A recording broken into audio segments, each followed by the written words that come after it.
Olá, aqui quem fala é o professor Lucas Ferreira e a nossa aula de hoje será sobre o Oriente Médio, uma região fundamental do ponto de vista dos recursos naturais e dos acontecimentos geopolíticos. Antes de falar sobre o Oriente Médio, apresento para vocês um mapa mundi com o centro no Oceano Pacífico, para indicar transformações que estão em curso. As potências imperialistas, ou seja, Estados Unidos, Japão e Europa Ocidental, cada vez mais estão fragilizados diante do crescimento de outros países, como a China, a Índia, o Brasil e até mesmo países africanos como África do Sul, Nigéria e Egito. Cada vez mais, a ordem unipolar, comandada apenas pelos Estados Unidos, vai sendo substituída por uma ordem multipolar, com vários países exercendo sua influência. O Brasil, por exemplo, na América do Sul e nos países lusófonos, a Rússia no leste europeu e na Ásia Central, a China no leste asiático e no mundo inteiro, desafiando o poderio dos Estados Unidos, e assim por diante. A ordem multipolar é o que predomina no século XXI. E isso que eu estou falando para vocês aparece na ilustração, que compara os PIBs do G7 e do BRICS. Já podemos perceber a China cada vez mais próxima dos Estados Unidos e países como Índia e Brasil desafiando Reino Unido, Canadá, França e Itália. Ou seja, um mundo multipolar também do ponto de vista da produção de riqueza. Começando a nossa conversa sobre Oriente Médio, trago para vocês um mapa que nos ajuda a diferenciar três termos. O primeiro se refere ao mundo árabe. O que é o mundo árabe? É tudo que está em verde no mapa. Então percebam ali, fazem parte do mundo árabe: Marrocos, Argélia, Tunísia, Líbia, Egito e vários outros países posicionados ali no Oriente Médio: Líbano, Palestina, Síria, Arábia Saudita e assim por diante. Esse seria o mundo árabe. Oriente Médio seria a região em azul. Pegaríamos a Turquia, o Irã, o Egito. Pegaríamos, portanto, países que não são árabes. O Irã, por exemplo, é persa, não é árabe. Porém, é um país muçulmano. Se vocês já pegarem ali a terceira posição da legenda, países de cultura árabe, islâmica e africana, todos os países são contemplados. Vale destacar que o islamismo é uma das grandes religiões do planeta. Ele já está presente em praticamente todo o mundo. Porém, tem destaque não só nessa região que vocês percebem no mapa, como também na Indonésia e em vários outros países do norte da África.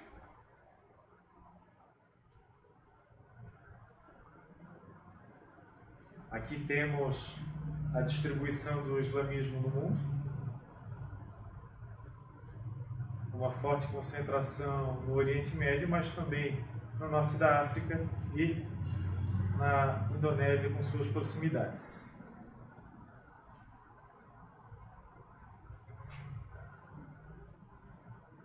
Seguimos a nossa conversa sobre o Oriente Médio, apresentando algumas populações que compõem essa região. Existe uma clara maioria árabe, que aparece em rosa no mapa. Os turcos possuem o seu país organizado e os persas também, Turquia e Irã, respectivamente. Enquanto que judeus, curdos e outros estão em espaços menores e produzem discussões que têm certa complexidade, como a gente vai ver a seguir. no outro mapa, em verde se apresenta uma maioria islâmica de mais de 90% da população dessa região do mundo. Em vermelho, países que têm minorias cristãs relativamente importantes. E em roxo, um certo posicionamento judaico.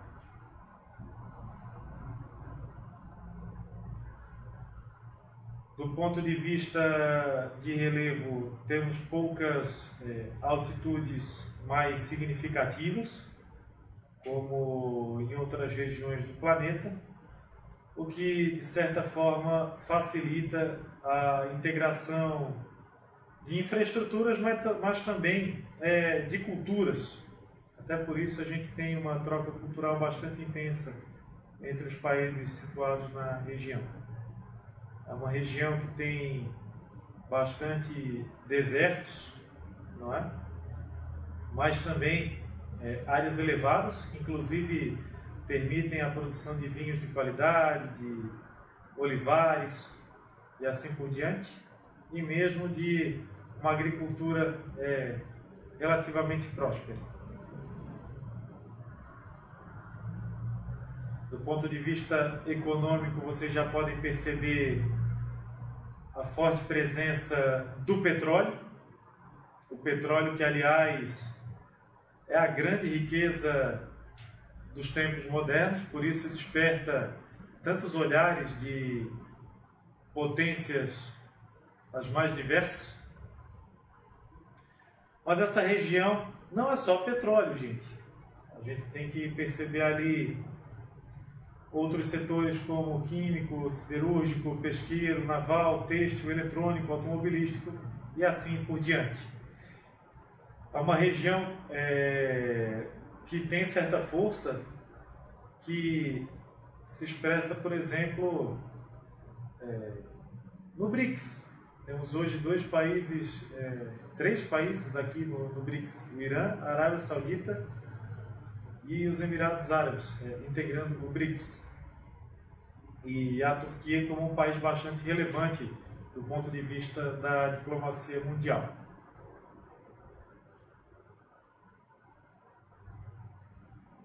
E aqui a gente vai perceber como funcionam certas mobilizações militares no Oriente Médio. Vocês podem perceber como foi o deslocamento de tropas na Guerra da Síria, provocada pelos Estados Unidos, e como várias potências têm destacamentos avançados cercando as jazidas de petróleo e o conjunto da região. Estou vendo aqui muita instalação americana, muita tropa americana, a França está ali, o Reino Unido está ali, a própria Rússia está ali também, a China já se apresenta. E na sequência, um outro mapa bastante interessante. Dizem que o Irã é um país controverso, mas ao olhar essa imagem a gente já percebe o porquê de certa indignação com relação à postura dos Estados Unidos na região. O Irã é um país bastante forte, é uma das maiores economias do planeta e não só possui forte produção de petróleo, como também é destaque na produção de bens de consumo duráveis, tecnologias militares, com uma sociedade bastante organizada, fora dos moldes preconizados pelo Ocidente. É um país que merece todo o nosso respeito, coisa que o imperialismo dos Estados Unidos não oferece. Continuando a nossa discussão, com base no slide, a gente vai perceber que a comunidade islâmica, desde 632 d.C., está dividida em pelo menos dois grandes blocos. É uma divisão que ocorre com o falecimento do profeta Maomé e que, de algum modo, tem ligação com a disputa da liderança da comunidade islâmica. Os xiitas são líderes oriundos da linhagem do profeta Maomé, defendem a ideia de uma vida ascética e com princípios mais rígidos. A principal liderança do grupo xiita se encontra no Irã. Os sunitas, por outro lado, que representam 80 a 90% do total da população muçulmana, defendem uma ação política e religiosa um pouco mais conciliatória. Eles pensam que é mais adequado uma interpretação mais flexível dos livros sagrados. Eles pensam também que uma discussão da Suna e do Alcorão são suficientes para um bom governo. Porém, vale destacar que muitas vezes os sunitas têm posturas mais radicais que os xiitas com relação a determinadas temáticas sociais, como, por exemplo, o acesso da população feminina a determinadas situações comuns no Ocidente. Em países xiitas como o Irã, existem mais permissões do que em outros países sunitas. Os curdos surgem como uma minoria étnica que ocupa partes do Irã, Iraque, Síria, Turquia, Armênia e Geórgia. Hoje eles buscam a proclamação do Kurdistão, o que é uma questão bastante polêmica. Eles são herdeiros de um povo chamado de Medes. A grande expansão da comunidade muçulmana vai ocorrer pela liderança do Saladino, que depois vai receber uma oposição dos cruzados europeus.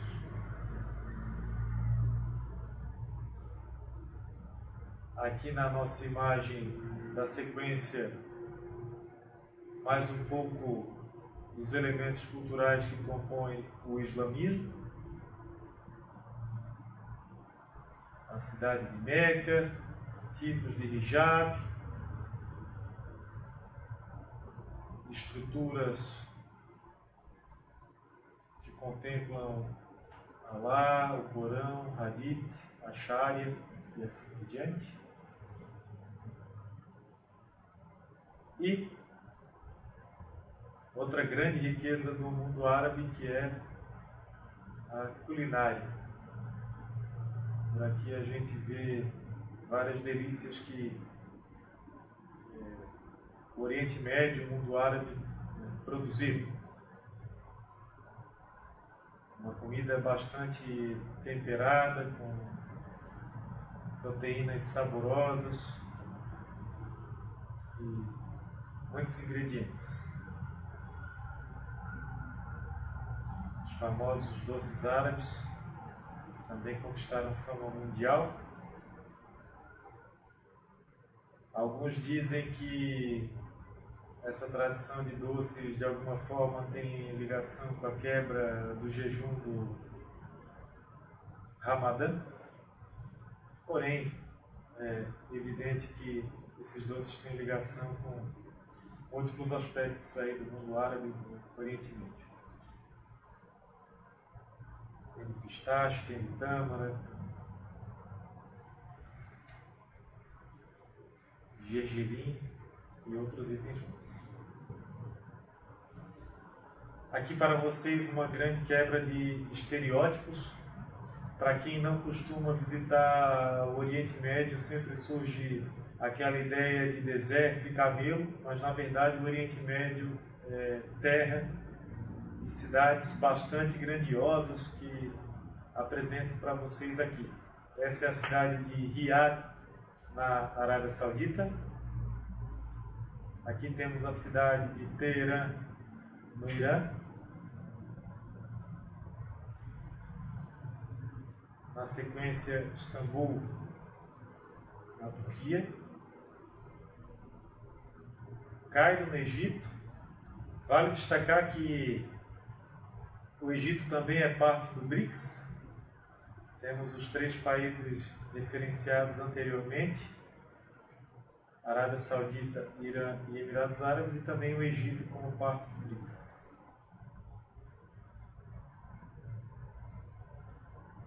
Aqui está a cidade de Dubai e aqui Abu Dhabi. Duas cidades bastante incríveis. Vale destacar que os países árabes obtiveram muitas receitas após os processos de nacionalização do petróleo e também agiram com inteligência, tentando diversificar os seus setores produtivos de modo a não ficarem tão vulneráveis a crises internacionais. Então pegaram recursos do petróleo e investiram, por exemplo, na construção de supercidades para captar turistas do mundo inteiro. Hoje Dubai é um polo turístico de nível mundial. Também fizeram companhias aéreas, novas fábricas, investiram em fundos de investimento que fazem aplicações no mundo inteiro. Os países árabes cada vez mais estão usando a riqueza do petróleo de maneira inteligente.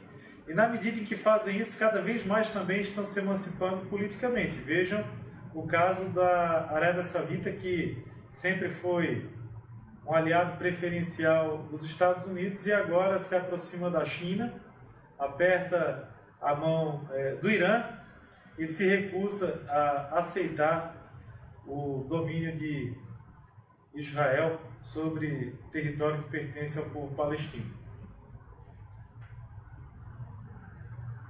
Aqui temos a cidade de Doha, no Catar, lindíssima e que inclusive recebeu um evento de porte mundial que foi a Copa do Mundo. Estamos aqui na Jordânia, Beirute, no Líbano, e Israel, polêmico Israel. Se vocês analisarem o conjunto de conflitos que irão acontecer no Oriente Médio, desde a metade do século XX, vão perceber que em 90% dos casos vai ocorrer o envolvimento do Estado de Israel. Os judeus descendem dos hebreus, passarão por bastante problemas ao longo de sua história, por diásporas, escravidões e assim por diante. Porém, com base num processo artificial, vão fazer uma ocupação indevida do território palestino, que depois vai ser referendado com a criação do Estado de Israel. O Estado de Israel, inclusive, foi um ponto de harmonia na relação Estados Unidos e União Soviética. Um equivocado ponto de harmonia. Criar um Estado judeu em um território que pertence aos árabes. Certamente outras fórmulas teriam sido mais adequadas e evitado uma série de situações que até hoje têm desdobramentos. Israel ficou bastante famoso pelos seus kibbutz. Em sua origem tinha uma tradição democrática que inclusive servia de referência para vários lugares do mundo, mas o totalitarismo tomou conta também do regime político desse país e hoje, inclusive, o Tribunal Penal Internacional faz o apontamento de irregularidades por parte da liderança maior. No caso do enfrentamento que está sendo provocado, principalmente na faixa de Gaza. Não se trata de uma guerra, já que não são dois exércitos profissionais, e sim de uma limpeza étnica, como provavelmente você aí que nos acompanha já sabe.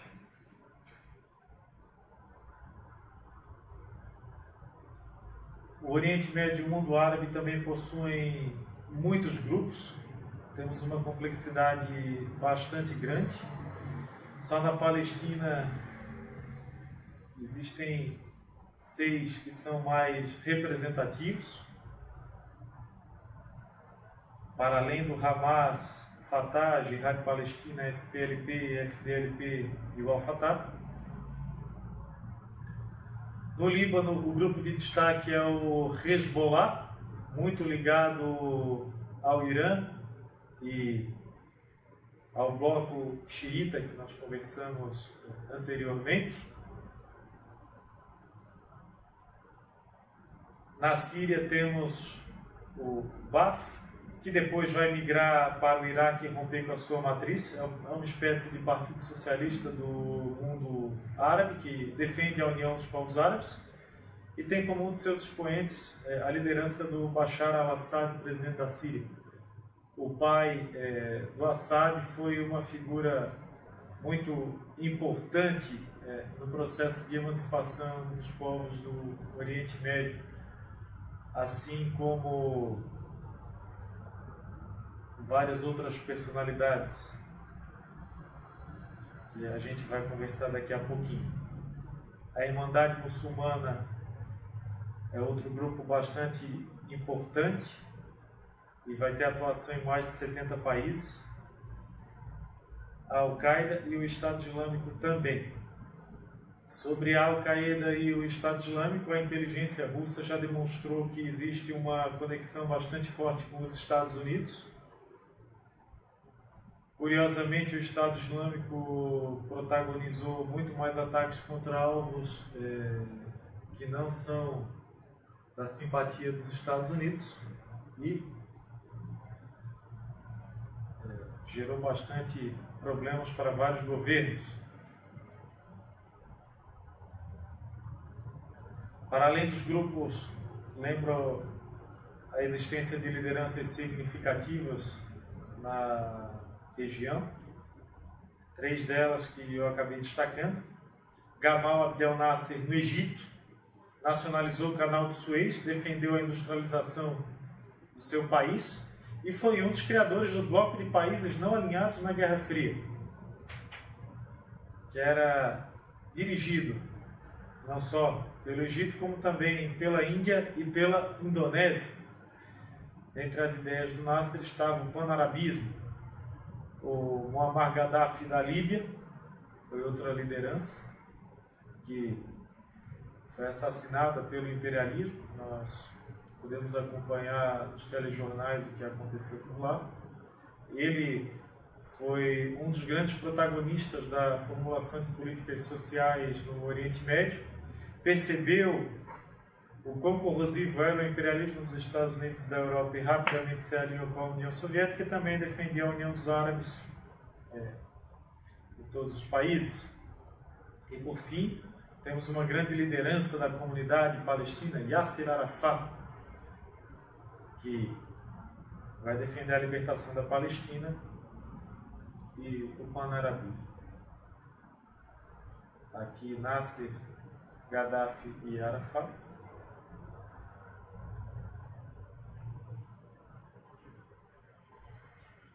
E siga o nosso raciocínio como a linha do tempo do Oriente Médio.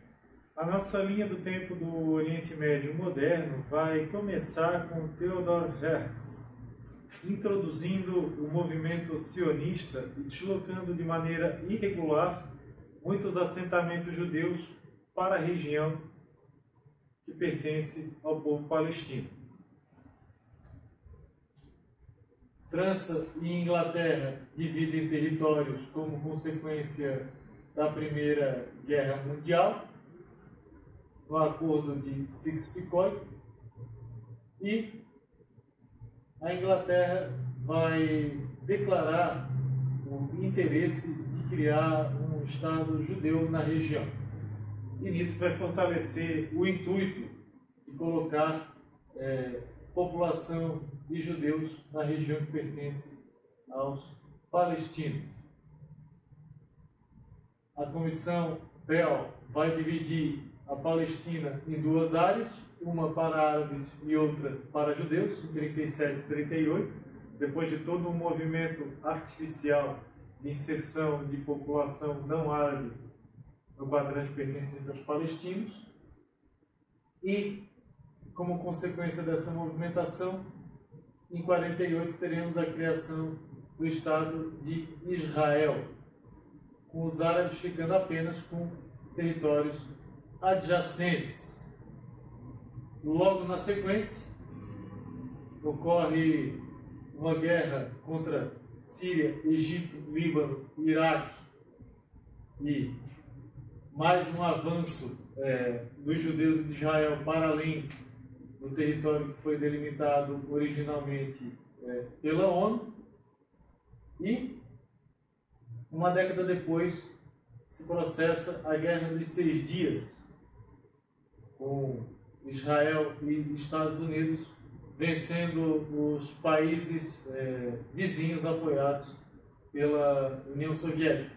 Nessa Guerra dos 6 Dias, Israel vai tomar conta da Cisjordânia, na faixa de Gaza e também das colinas do Golã. Nos anos 70 ocorre a Guerra do Yom Kippur. A península do Sinai retirada do Egito.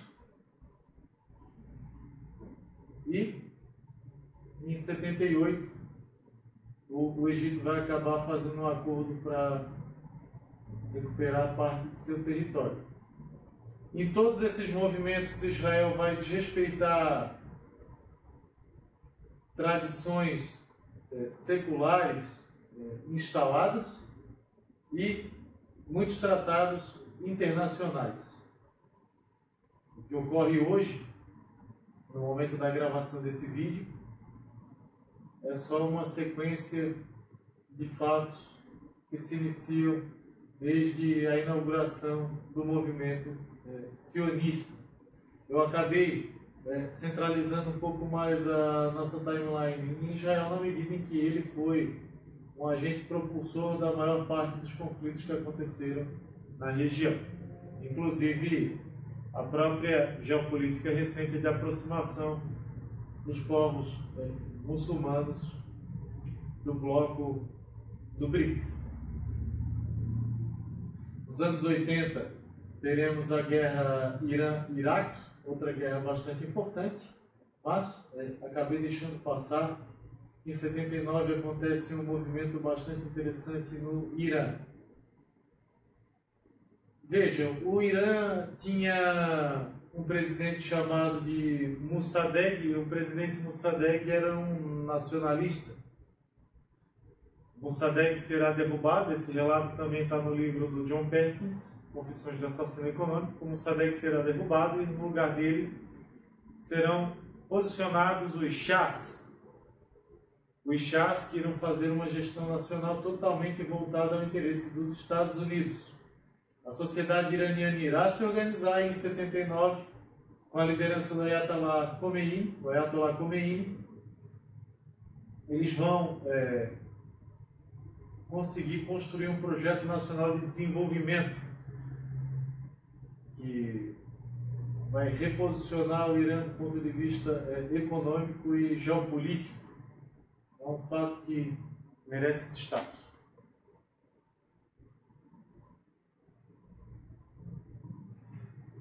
Nos anos 90, a gente vai ter a Guerra do Golfo.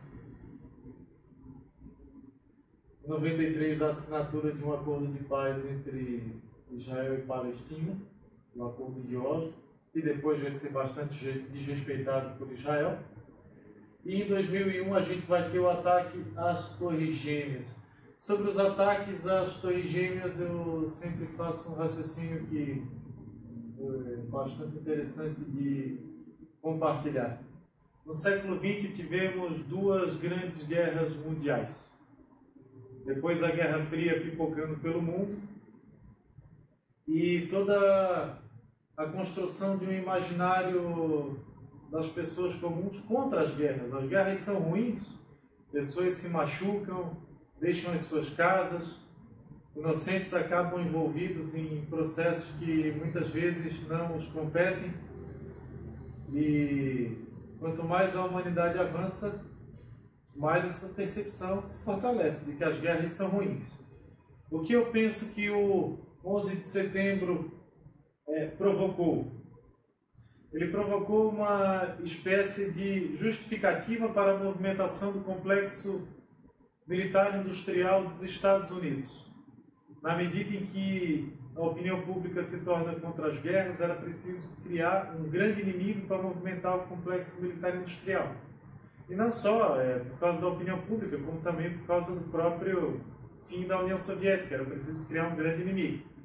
Então, quando acontece esse ataque às Torres Gêmeas, se consolida um grande inimigo, que é o terrorismo. E a gente vai ter, então, toda uma movimentação do complexo militar industrial com base no medo. Então, acontece uma ameaça a algum evento e toda uma parafernália de apetrechos é colocada à venda, ofertando segurança. E mesmo invasões a países, intervenções se justificam com base no medo. É algo a se pensar com relação a esse movimento, para além do básico que sempre se discute. Porém, 11 de setembro é curiosamente a mesma data em que os americanos colocaram caças a bombardear o Palácio de la Moneda, no Chile, com o presidente eleito Salvador Allende dentro. A história fez um loop e que cada um faça o seu julgamento. Em 2003 começa a invasão do Iraque, com base na busca de armas de destruição em massa que nunca foram encontradas. Não existiam armas de destruição em massa no Iraque. É importante destacar que essa guerra do Iraque foi uma guerra em que lançaram metade das bombas, de todas as bombas lançadas na história, em apenas uma guerra no Iraque. Boa parte da população defendia o governo de Saddam Hussein, porém ele foi derrubado. Uma parte grande do poderio utilizado contra o Saddam Hussein foi de mercenários, não de soldados. A partir desse momento, a partir dessa guerra em particular, os americanos começam a usar em escala mais extensiva mercenários no lugar de soldados. E em 2011 ocorre a retirada das tropas americanas do Iraque. Se fosse para posicionar mais outra situação nessa timeline, que por óbvio é sintética e não contempla tudo que ocorreu em uma região tão importante do mundo ao largo de pouco mais de um século, eu colocaria ali a limpeza étnica que Israel está produzindo na faixa de Gaza contra o povo palestino. É mais uma Nakba, para usar a expressão dos palestinos, que imagino sensibiliza toda a comunidade muçulmana, inclusive que nos acompanha nesse vídeo. Aqui temos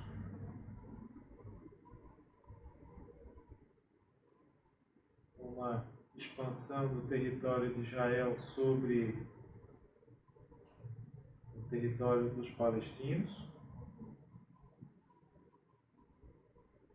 para além do que a ONU estabeleceu em 1947. É um mapa bastante conhecido de praticamente todos vocês que nos acompanham. O Muro da Vergonha, que cerca o povo palestino. Os nazistas criaram os guetos, como o gueto de Varsóvia, que aparece lá no Pianista. Produziram tantos massacres contra os judeus. E hoje uma parte da comunidade de judeus produz coisas semelhantes com os seus irmãos palestinos. E esse muro é símbolo de tanta vergonha que nós temos acompanhado nos noticiários. Repito, não é uma guerra, e sim uma limpeza étnica, na medida em que não são dois exércitos profissionais que estão se enfrentando, como no caso da Ucrânia. E aqui um dos tantos checkpoints estabelecidos em território que deveria pertencer ao povo palestino, situações cotidianas que afetam a todas as famílias. Eu sempre me emociono com esse tipo de situação.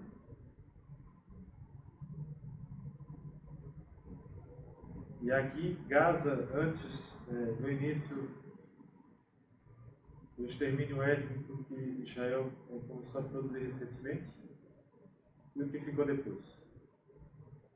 A gente está numa área que abriga mais ou menos 2 milhões de palestinos, e hoje todos os olhos estão para a fronteira com o Egito, onde praticamente todos os palestinos da faixa de Gaza ficaram abrigados. Termino a nossa exposição sobre o Oriente Médio defendendo o movimento da Palestina Livre, com o Handala, querendo quebrar o muro da vergonha. No dia que os palestinos tiverem o seu território, ele vai se virar. Palestina livre já, e um forte abraço a todos.